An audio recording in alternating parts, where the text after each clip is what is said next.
Missing in action. That's what Governor Evers labeled Republicans who failed to show up for a finance meeting today to discuss distributing funds to fight PFAS.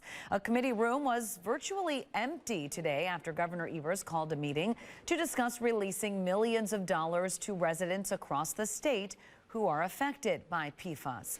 The funding has been previously approved by the state legislature and totals $140 million. The governor invoked a rarely used power, calling a meeting of the Republican-led legislature's budget committee.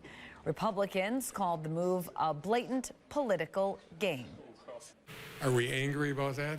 Am I angry about that? I'll just speak for myself. The answer is yes. We should absolutely be getting that money out the door. It's there. And by the fact that the Republicans on the committee are no-shows means that more people are going to suffer in the state of Wisconsin. The governor says he is considering filing a lawsuit, perhaps with the Wisconsin Supreme Court, to force the committee to take action. The moves are the latest twist in the ongoing stalemate between the governor and the legislature over the best way to combat PFAS chemicals that have polluted groundwater in communities across the state.